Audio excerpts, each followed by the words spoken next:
नमस्कार दर्शक बंधु मु प्रदीप आपण मानक स्वागत करुच्ची आजिर आउ एक नुआ भिडियो तो जहाँकि ओडिशार समस्त लेबर कार्ड धारी बहुत बड़ खुशी खबर जदि आपण पाखरे लेबर कार्ड अच्छी एवं आपणकर लेबर कार्ड 3 वर्ष धरी रिन्यूआल होईची ताहले आपण मानकु 40,000 टंकार सहायता मिल पार। या छड़ा लेबर कार्ड रे जो राज्य सरकार तरफ घोषणा कर जाइथिला 1200 टंकार भत्ता प्रदान करा जिवो ता नहीं किछि अपडेट एई वीडियो रे संपूर्ण डिटेल्स शेयर करिवि। ता पूर्वरु जदि चैनल को प्रथम थर विजिट करचंती वीडियो को लाइक करिवे, चैनल को सब्सक्राइब करनथिले एबे ही सब्सक्राइब करी पाखरे थिबा बेल आइकन को क्लिक करंतु एवं आपण माने कोन डिस्ट्रिक्ट रो एई वीडियो देखुचंती ता कमेंट रे लिखिबा पई जमारू भूलिबेनी।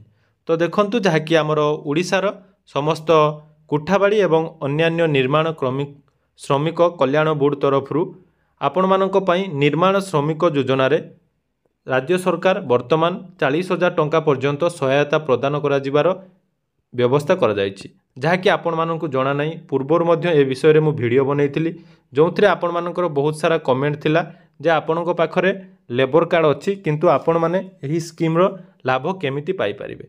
तो देखंतु जो स्कीम टीर ना रही निर्माण श्रमिक स्कॉलरशिप पोर्टाल। तो ये निर्माण श्रमिक स्कॉलरशिप पोर्टाल आसतु कौन जानिबा डिटेल्स। तो जो स्कॉलरशिप रही निर्माण श्रमिक योजना अंडर रे तो यार जो की फीचर्स रही जदि आपण माने लेबर कार्ड हिताधिकारी अटंती एवं आपण बयस 60 वर्ष रु कम रही तो आपण पिलांक पाठ पढ़ा जहाँकि अष्टम रु आमर जेकोसी डिग्री करिया पर्यंत बा आपण जदि MBBS बा बहुत सारा जो रही पाठ्यक्रम ताहले आपनकु एथिरे सहायता मिलुची किंतु यह हुए तो आपण मानकु जना नहीं कारण आपण माने जानिचंती खाली लेबर कार्ड अच्छी माने आपण मानकु लेबर कार्ड रे जो पैसा गवर्नमेंट तरफ दिए ता नहीं।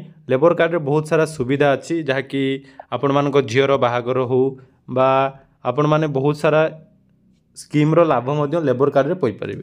तो यही जो स्कीम टीर रही तो एथिरे देखंतु आपण मानकु कौन कौन सबू टाइप रो स्कॉलरशिप रही। प्रथमे देखंतु षष्ठ एवं सप्तम श्रेणी झील पिला मानक पई प्रत्येक वर्ष 2,000 टंका प्रदान करा जाउची। सेहीपरि अष्टम श्रेणी रो पुओ एवं झील पई 2,000 टंका। जदि आपणक पिला नवम श्रेणी रे पढुची ताले प्रत्येक वर्ष 3,000 टंका एवं दशम श्रेणी रे पढुथिले प्रत्येक वर्ष 4,000 टंका जाकि तांको स्टाइपेंड प्रदान करा जिवो। या परे जदि 90% रु एभव दशम श्रेणी परीक्षा रे रखुची ताले जो वर्तमान परीक्षा आईची आपणक पिला जदि 90% रु अधिक रखुची ताले आपनको वन टाइम 10,000 टंका प्रदान करा जिवो। सेहीपरि आमर +2 पाठ पढ़ुथिले 5,000 टंका वार्षिक एवं BSc बा +3 करुथिले तांको 7,000 टंका प्रदान करा जिवो। सेहीपरि देखंतु MTech MCA MBA BTech B.Pharm एई सब डिपार्टमेंट रे जदि आपनको पिला पाठ पढ़ुची ताले 40,000 टंका एनुअली प्रदान करा जिवो। या छडा देखंतु CT BEd नर्सिंग ट्रेनिंग पाई मध्य 10,000 टंका वार्षिक प्रदान करा जिवार व्यवस्था रही। एबे आसंतु आपण माने एही योजनार लाभ केमिति नेबे। तो प्रथम कथा हला एहा हमर स्टेट स्कॉलरशिप पोर्टाल जहाँकि रही scholarshipportal.odisha.gov.in को आपण जिबे सेटारे लॉगिन करिवे।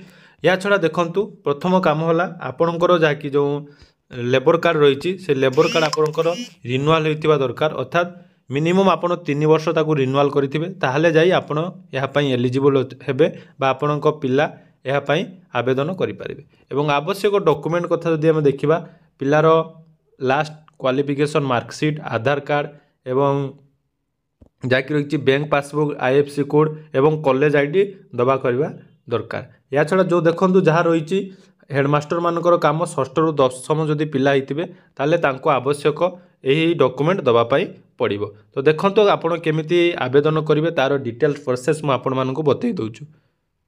तो प्रथमे जहाँकि रही स्कॉलरशिप पोर्टाल ऑप्शन ले आपण आसिला परे एठी आपणकर जो माने नुआ करी आवेदन करछोनी तांको रजिस्ट्रेशन करिया पई पड़िबो। तो रजिस्ट्रेशन करिया पई हेले आपण एठारे प्रथम आई एग्री टू ऑप्शन ले क्लिक करिबा पड़िबो। तापरे आपणकर किछि आवश्यक डॉक्यूमेंट रही ता आपण वन टाइम रजिस्ट्रेशन करिवे। तो जो माने ऑलरेडी कॉलेज रे कोनोसी स्कीम रो लाभ नौचंती बा पाउचंती ताले सेमानकर ऑलरेडी एटा लॉगिन होइथिबो तेनु डायरेक्ट आमे लॉगिन ऑप्शन को जिबा। तो लॉगिन ऑप्शन ले गला परे स्टूडेंट लॉगिन ऑप्शन आपण चूज करिवे। एठी चूज कला परे एठी आपणकर आधार कार्ड नंबर एवं आपणकर पासवर्ड देई जहाँकि प्रथम सेट कर आप लॉगिन करें। तो देखो जहाँकि आपणकर एठारे डिटेल्स आपणकर आसीजो जो मैंने आवेदन करने चाहते देखो beneficiary is eligible to apply and avail education assistance under NSKO बा निर्माण श्रमिक कालिया योजनार स्कॉलरशिप आपड़ पाइपर। तो देखो ये आपंकर संपूर्ण डिटेल्स जहाँकि थी डिटेल्स अर्थात Aadhaar number mobile number email ID सब डिटेल्स दे सारापर ये देखो स्कीम एवं एलिजिबिलिटी ऑप्शन में क्लिक करेंगे। तो स्कीम एवं एलिजिबिलिटी ऑप्शन में क्लिक कलापर ये आपंकर गोटे ऑप्शन थी देखु जहाँकि निर्माण श्रमिक योजना।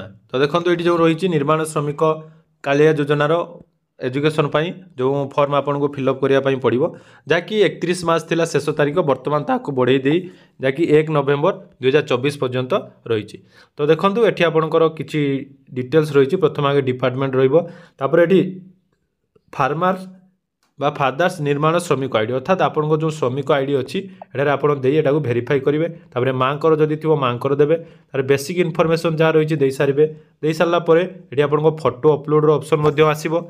फोटो अपलोड ऑप्शन आसला संपूर्ण डिटेल्स आप चेक करने चेक कलापर देखो परवर्ती ऑप्शन रहा एकेडमिक इनफॉरमेशन अनुसार आपंकर जूनियर कि सीनियर लेवल आप चूज करेंगे। तो सीनियर लेवल चूज कलापर आपंकर कोर्स जो रही 10th +2 बा +3 करते डिटेल्स देवे तापर आपन इंस्टीट्यूट्र संपूर्ण डिटेल्स देवे दे सारापर लास्ट जो आप एग्जाम देते से एग्जाम आपंकर केते मार्क रही फिलअप करेंगे। कर सारापर फाइनल प्रोसेस रही अकाउंट इनफॉरमेशन। तो ये अकाउंट इनफॉरमेशन ले आपण माने कौन अकाउंट रे बा आपण माने जदि अप्लाई करछोंती मन रखिबे एटा आपणकर पिलांक नाम रे अप्लाई होबो किंतु आपणकर श्रमिक आईडी थिबा दरकार। तेणु पिलांकर बैंक अकाउंट डिटेल्स देबे दे सारापर एठी आपणकर अपलोड ऑप्शन ले क्लिक करेंगे।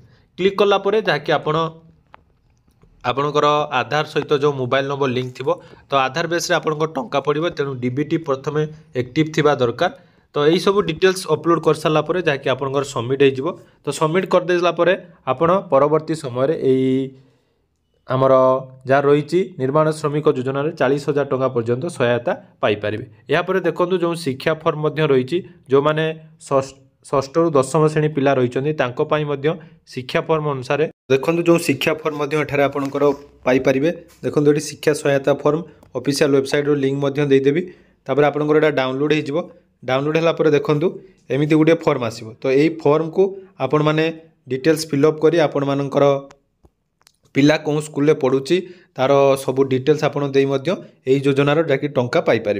तेणु बहुत सारा स्कीम रही आपण मानक जहाँकि जना ना तेणु आपण मैंने यही सब स्कीम्र लाभ नहीं पारे बा अधिक डिटेल्स जानापी आपण मानकर पाखरे थिबा लेबर ऑफिस को जाई ए विषय डिटेल्स जानीपारे एवं खाली लेबर कार्ड जदि आपण मानक पाखरे अच्छी तो सरकार दौथुबा समस्त स्कीम्र लाभ नियंतु।